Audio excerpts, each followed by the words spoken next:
بسم اللہ الرحمن الرحیم۔ السلام علیکم ناظرین، میں ہوں آپ کا میزبان سید سلمان گل۔ ARYQ ٹی وی پہ آپ دیکھ رہے ہیں پروگرام ہشت بہشت۔ آپ جانتے ہیں یہ ایک معروف زمانہ کتاب ہے جس میں صوفیاء کرام کی جو سنگتیں ہیں، صحبتیں ہیں، مجالس ہیں، ان کے اذکار ملتے ہیں کہ جب وہ بیٹھا کرتے تھے آپس میں دوستانہ ماحول میں بیٹھتے تھے، شاگردوں کے ساتھ بیٹھتے تھے، تب بھی ان کی باتیں کیا ہوتی تھیں، تب بھی وہ آخرت کو ہی ترجیح دیتے تھے اور دنیا سے ہمیشہ منہ موڑا کرتے تھے۔ اور ان کی وہی مجالس جن میں جو کچھ بھی تربیتی طور پہ کہا سنا جاتا تھا وہ تحریروں میں ان کے کسی شاگرد یا خلیفہ نے نقل کیا ہوا ہے۔ اور یہ کتاب مشہور زمانہ کتاب ہے، خاص طور پر صوفیاء چشت کی جو مجالس ہیں جن میں آپ خواجہ عثمان ہارونی کی بات کریں، خواجہ معین الدین چشتی کی بات کریں، خواجہ قطب الدین بختیار کاکی کی بات کریں، خواجہ مسعود فرید الدین گنج شکر رحمۃ اللہ تعالیٰ علیہ کی بات کریں، آپ خواجہ نظام الدین کی کریں، صابر علاء الدین کی کریں، جمال الدین حاصفی کی کریں،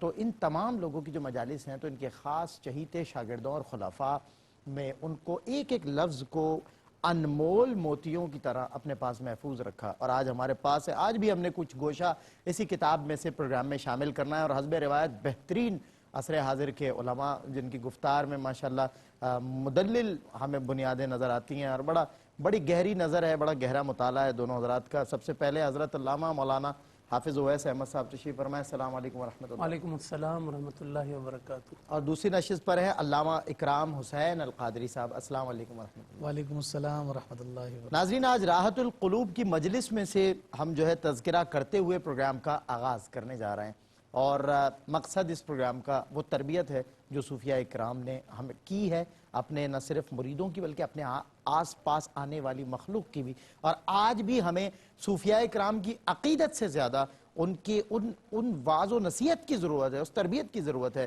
جو ان کا عمل ہوا کرتا تھا۔ اس پروگرام کا مقصد بھی صوفیاء کرام کا عمل لوگوں تک ڈیلیور کرنا ہے۔ ایک مرتبہ بابا فرید رحمۃ اللہ تعالیٰ علیہ نے دوران مجلس خواجہ با یزید بستامی رحمۃ اللہ تعالیٰ علیہ کے متعلق فرمایا کہ انہوں نے 70 سال عبادت کی، غیب سے آواز آئی کہ تیرے پاس دنیاوی آلائش ہے۔ انہوں نے دیکھ بھال کی تو پوستین سے کوزا، یعنی اپنے تھیلے سے کوزا نکالا اور اسے پھینک دیا تو اس مقام پر پہنچے۔ پھر فرمایا با یزید تو ایک کوزے کی وجہ سے باریاب نہ ہو سکے، لوگ تو دنیا میں اس قدر منہمک ہیں، وہ کیسے باریاب ہوں گے۔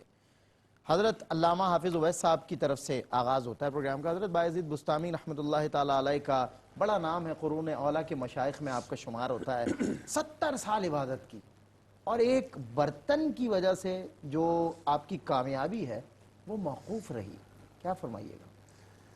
بسم اللہ الرحمن الرحیم۔ حضرت با یزید بستامی رحمۃ اللہ علیہ کا تذکرہ ہوا، یقیناً بہت بڑے مشائخ میں سے، اولیاء اللہ میں سے اور بزرگان دین میں سے ایک ہیں، اور مقام و مرتبہ اتنا بلند ہے کہ خود حضرت غوث پاک رضی اللہ تعالیٰ عنہ کے بھی مشائخ میں سے۔ اللہ اکبر۔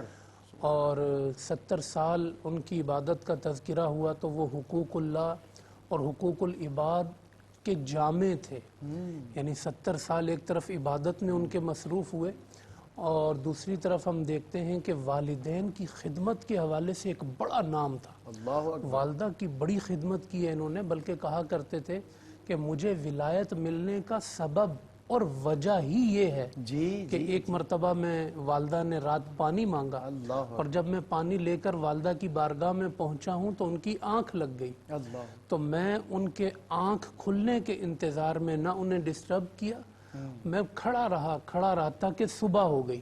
میری ساری رات والدہ کے سامنے، سخت سردی کی رات تھی، اور میں پانی لیے کھڑا ہوں، اور جب والدہ بیدار ہوئیں اور میں نے انہیں پیش کیا، میری یہ ادا رب کی بارگاہ میں ایسی پہنچی کہ میں مقبول ہو گیا اور مجھے میرے رب نے ولایت عطا فرمائی۔ خاص طور پہ میں چاہتا ہوں والدین کے جو اس دور میں ذرا بے ادب اور نافرمان بچے ہیں وہ سنیں یہ بات کہ سب کچھ، سب سے بڑی دولت تمہارے اپنے گھر میں ہے۔ تمہیں ظاہری کامیابیاں چاہیے، ماں باپ کی دعائیں لو۔ تمہیں اگر باطنی نعمتیں چاہیے تو ماں باپ کی دعا لو۔ یہ وہ دعا ہے جو انسان کو با یزید بستامی بنا دیتی ہے، جو انسان کو ولایت کا تاج پہنا دیتی ہے، جو غوث پاک کا بھی مرشد اور شیخ بنا دیتی ہے۔ واہ، والدہ کی جو دعا، بہت بڑی بات، بہت بڑی۔ تو یہ عبادت میں ایک بڑا ان کا نام ہے اور بڑا ایک مقام ہے۔ یہاں یہ جو بات کی جا رہی ہے کہ اگر تھیلے میں ایک پیالہ بھی ہے تو ان کا مقام اس پیالے کی وجہ سے رکا ہوا ہے، تو یہ کون سا مقام ہے؟ تو سلمان بھائی یہ یاد رکھنا چاہیے کہ یہ ایک بلند مقام کی اور بلند درجے کی بات ہے. ایک عام انسان کا درجہ ہے اور ایک خاص اولیاء اللہ کے درجات کی بات ہے.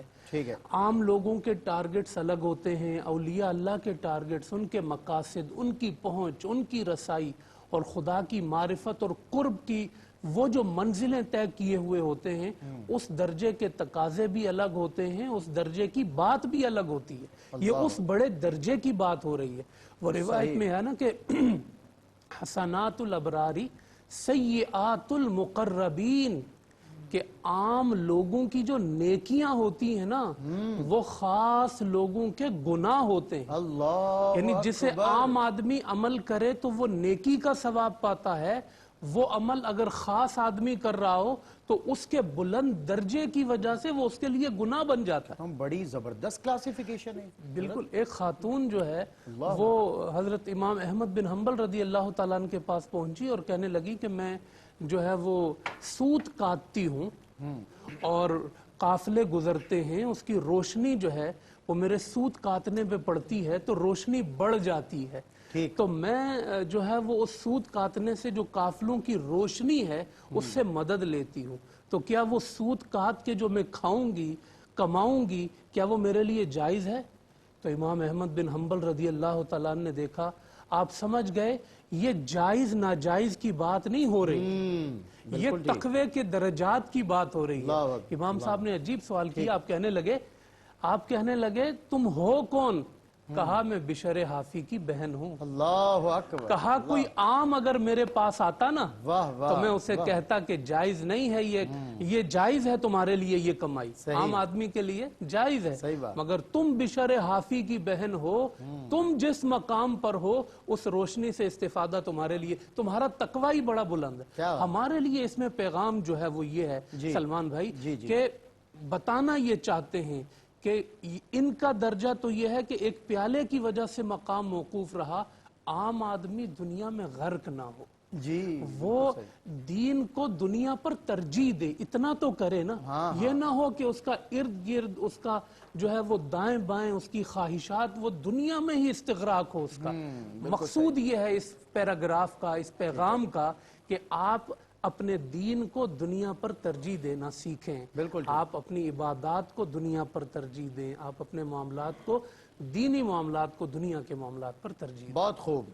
علامہ صاحب میں نے سوال تو کچھ اور پوچھنا تھا لیکن اس سے ریلیٹڈ ایک بات میرے ذہن میں آ رہی ہے. دیکھیں ایک طرف تو یہ بات ہوتی ہے کہ اولیاء اللہ جنگل بیابانوں میں ریاضتیں عبادتیں مجاہدات کرتے ہیں، اس کے بعد جب وہ پا لیتے ہیں تو ہم نے غوث اعظم کو وقت کا مہنگا ترین عطر استعمال کرتے ہوئے دیکھا ہے، مہنگا ترین لباس سواری، دنیا کی لگژریس لائف میں سمجھتا ہوں اولیاء اللہ میں نے دیکھی ہے. ایک طرف تو صرف پیالہ ہے اور دوسری طرف لائن شکرتم لازیدنکم ہے. مجھے یہ بتائیے کہ ایک عام آدمی اگر میں اسے محض جنگل اور بیابان دیکھیں، let me come to the society, کہ بھائی ہم اسے صرف جنگل کی طرف اگر پھیرنے کے لیے منہ کہیں گے تو وہ ہو سکتا ہے انحراف کرے، لیکن ان کی بات درست ہے کہ کم از کم دنیا پر تو آخرت کو ترجیح دیں.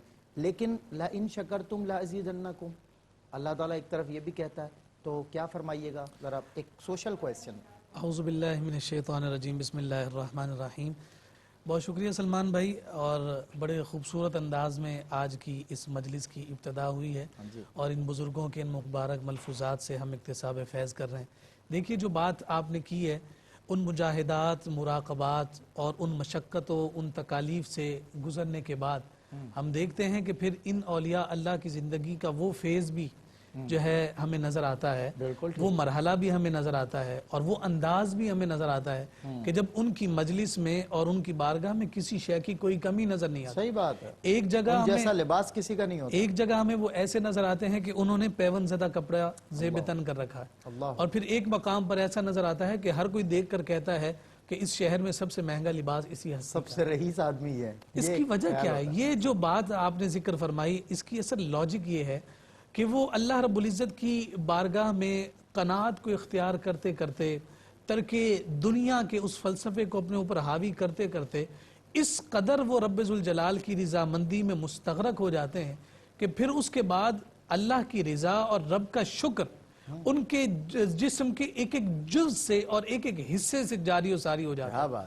اب وہ اس مقام اور اس مرتبے پر ہوتے ہیں کہ دنیا کا کوئی نفع اور دنیا کا کوئی مال ان کی ذات کو نقصان نہیں پہنچا سکتا، نہیں پہنچا سکتا۔ اور پھر وہ اسی مرتبے پر ہوتے ہیں کہ جب انہیں کچھ نہ ملا تھا تب وہ شکر کرتے کرتے کرتے کرتے وہ اس مقام تک پہنچ گئے کہ اب جب ملنے لگ گیا تو نہ ملنے پر جو شکر تھا اس شکر کا وہ انداز اب بھی قائم اور دائم ہے۔ اور قرآن نے اسی بات کی جانب ہماری رغبت دلائی ہے کہ جب تمہیں رب نے نعمت دی ہے تو پھر اس نعمت کو اپنا کیا ہوا نہ تصور کرو، اس نعمت کو اپنا متاع اور اپنا مال نہ سمجھو، بلکہ فرمایا کہ وہ دینے والی ذات اسی رب کی ہے، اور جب اس رب نے تمہیں دیا ہے تو جتنا اس نے دیا ہے اس پر اپنے رب کا شکر ادا کرتے رہو۔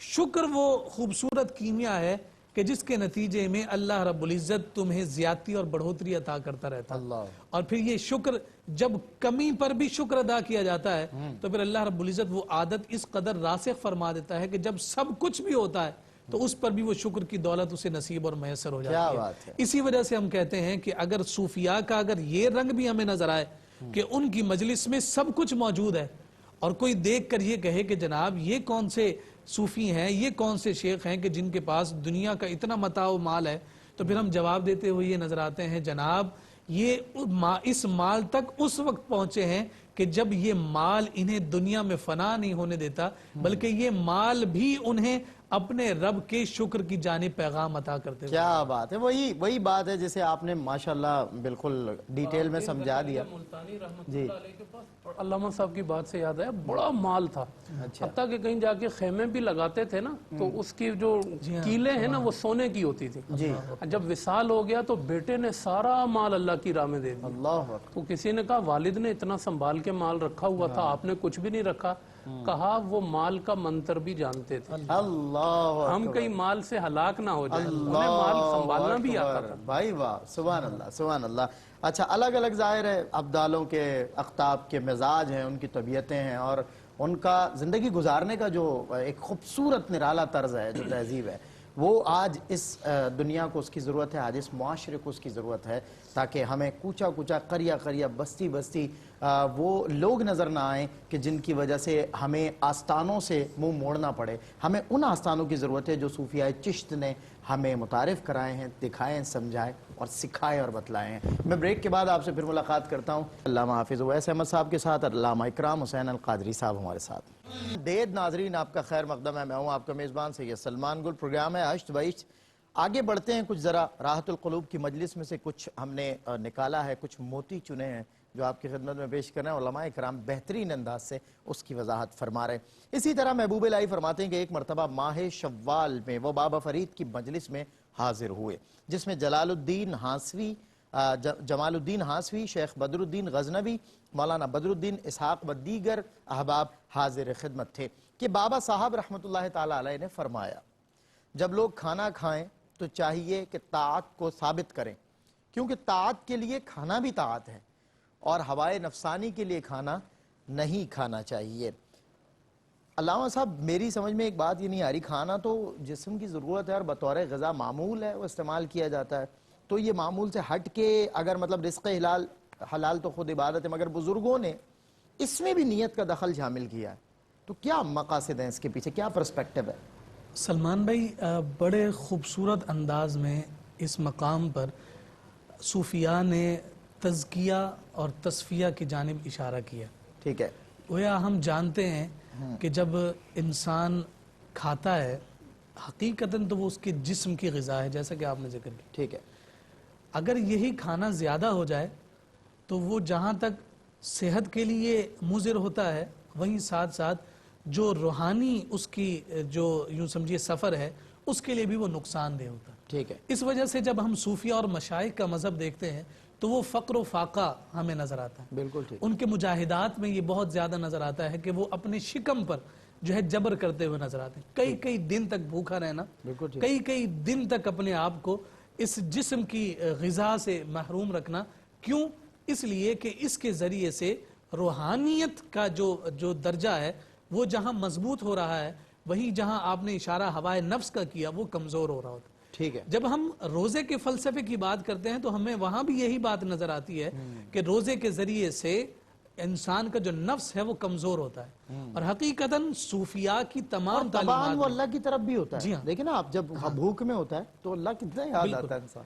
اور پھر صوفیاء کی تمام تعلیمات میں ہمیں یہی بات نظر آ رہی ہے کہ نفس کے ساتھ لڑائی ہے، نفس کے ساتھ دشمنی ہے، اور نفس کو ہی مارنے کی بات ہے کہ جب تک نفس قائم رہتا ہے وہ روحانی تسکین نہیں نصیب ہوتی. صحیح. اور جیسے جیسے نفس کمزور ہوتا ہے تو روحانیت کے جو مدارج اور مراتب ہیں وہ بڑھتے چلے جاتے ہیں. اکثر ہم نے سن رکھا ہے نا کہ عام طور پہ کہا جاتا ہے کہ جناب انسان کو کھانے کے لیے نہیں جینا چاہیے بلکہ جینے کے لیے کھانا چاہیے. صحیح. کہ جتنی اس کی جسم کی ضرورت ہے بس اسی پر اکتفا کرے، یہ نہیں کہ اس کا نفس جس شے کو کھانے کا من کرتا ہے وہ فوراً اسی کی جانب راغب ہو جائے.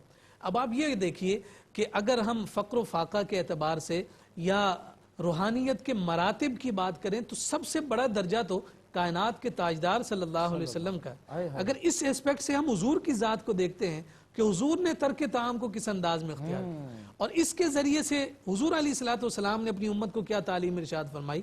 تو سیدہ عائشہ صدیقہ رضی اللہ تعالیٰ عنہ بیان فرماتی ہیں، یہ سنن ترمذی کی حدیث مبارکہ، آپ نے فرمایا کہ ایک ایک سال ایسا گزر جاتا تھا کہ حضور علیہ الصلوۃ والسلام کی ازواج کے کسی بھی گھر میں سے کسی شے کے پکنے کا دھواں نہیں اٹھتا تھا. اللہ اکبر. آپ اس سے اندازہ لگائیے کہ حضور علیہ الصلوۃ والسلام جو تناول فرما رہے ہیں اور حضور علیہ الصلوۃ والسلام کی خوراک میں جو اشیاء شامل ہیں وہ صرف محض اس جسم کو اتنی تسکین دینے کے لیے ہے کہ یہ جسم قائم رہے. اللہ. یعنی جینے کے لیے کھایا جا رہا ہے، کھانے کے لیے جیا نہیں جا رہا. نہیں جا. اور پھر ساتھ ساتھ سیدہ عائشہ صدیقہ رضی اللہ تعالیٰ عنہ یہ بھی بیان فرما رہی ہیں کہ میں نے حضور کو اپنی حیات مبارکہ میں کبھی نہیں دیکھا کہ 2 دن مستقل تواتر کے ساتھ حضور علیہ الصلوۃ والسلام نے جو کی روٹی کھائی. اللہ. اب آپ اس سے اندازہ لگائیے کہ جی تواتر کے ساتھ، جی ہاں، یکے بعد دیگری 2 دن موٹی ہوتی گزرے، ہے روٹی وہ. حضور نے کبھی ایسا نہیں معاملہ فرمایا. اللہ اکبر. اور پھر آپ ذرا انہی تعلیمات کو اگر امام غزالی کی نظر سے دیکھتے ہیں اور انہوں نے اس ترک طعام کو اور پھر اس میں نیت کے دخل کو کس انداز میں شامل کیا ہے تو وہ فرماتے ہیں کہ جناب اگر کوئی شخص یہ چاہتا ہے کہ وہ راہ سلوک کا مسافر بنے، اگر وہ چاہتا ہے کہ وہ سالکین کی جو خوبصورت اوصاف ہیں انہیں اختیار کرنے والا بنے، تو کہا پھر اس میں 2 چیزیں ہونی چاہیے. کہا اس میں 2 چیزیں کیا ہونی چاہیے؟ فرمایا کہ اس میں اتنی قدرت ہو کہ وہ 1 ہفتے تک اپنے آپ کو غذا سے دور رکھ سکے. کیا اس کا نفس اس بات پر راضی ہے؟ فرمایا کہ اگر اس بات پر وہ راضی ہو جائے تو پھر اس کے بعد دوسری بات یہ ہے کہ جناب وہ گھاس کھانے کے لیے بھی اپنے آپ کو تیار رکھے. اللہ اکبر. کہا اگر ان 2 چیزوں پر وہ اپنے آپ کو قائم رکھ سکتا ہے تو گویا اس صبر و رضا کے ساتھ اسے آگے بڑھنے کی اجازت دی جا سکتی ہے، ورنہ اس کے لیے کسی شے کی حاجت نہیں. اسے چاہیے کہ اپنے گھر میں ایک عام فرد کی طرح زندگی گزار لے. لیکن اگر چاہتا ہے کہ خاصوں کی بات ہو، جیسے پہلے علامہ صاحب خاص اور عام کا تذکرہ فرما رہے تھے، اگر خاصوں کی بات کرنی ہے تو پھر خاصوں نے پھر اس خاص مقام اور مرتبے کو پانے کے لیے جو مشقتیں برداشت کی ہیں، اپنے نفس پر اور اپنے شکم پر جو جبر کیا ہے، پھر اس کے لیے اپنے آپ کو تیار رکھنا. مطلب یہ عادات اور یہ اطوار بھی اپنانی پڑیں گی. ظاہر ہے. اچھا، میں ایک تو جو ترک طعام پیش نظر ہے صوفیاء اکرام کا اور اس میں رسالت مآب صلی اللہ علیہ وسلم کا حوالہ دیا گیا، اہل بیت اطہار کا بھی اس میں شمار ہوتا ہے. اس حوالے سے جو منت کے روزوں وغیرہ کا معاملہ ہے، صبر کی جو منازل ہیں مصعب اور علامہ صاحب. لیکن ایک تو آپ اس کو کیسے دیکھتے ہیں، میں سننا چاہتا ہوں. ایک سوال اس میں میرا یہ ہے کہ ایک فقر الگ چیز ہے اور ترک طعام انٹینشنلی ارادی طور پہ کرنا. دیکھیں جیسے کہ جناب رسالت مآب کا ہمارے پاس ریفرنس ہے، کیا فرمائیے گا کہ ایک تو ان کو بھی ڈیفرنشیٹ کرنا. ایک تو فقر ہے، بحالت مجبوری انسان نہیں کھا رہا، اب وہ تو ترک نفس نہ ہوا نا، ترک طعام ہی نہ ہوا، بحالت مجبوری. ایک ہے کہ ہے موجود، کھا سکتا ہے، لیکن اپنی رضامندی گھاس تک پہ وہ رکھتا ہے کہ مجھے گھاس بھی کھانی پڑی تو میں شکر اور صبر سے کھاؤں گا. کیا فرمائیے گا؟ بسم اللہ الرحمن الرحیم. بہت اچھی بات یہاں پر کہی سلمان کے. دیکھیں آپ نے جو اطاعت کا جو درجہ ہے وہ کھانے میں بھی رکھنا ہے. یعنی آپ کھانا کھا رہے ہیں، کس نیت سے کھا رہے ہیں کہ میں پیٹ بھرنے کے لیے نہیں کھا رہا، مولا کو راضی کرنے کے لیے کھا رہا ہوں. اچھا، یہ جو نیت آپ کے کھانے میں بھی داخل ہے، بھائی ایسا کیوں ہے؟ کھانا تو جسم کی ایک ضرورت ہے، وہ تو کام پورا ہو رہا ہے، لیکن آپ اس میں بھی نیت کو داخل کر رہے. بزرگان دین نے یہ اس لیے کیا کہ یہ جو نفس ہے نا، یہ کرتا ہے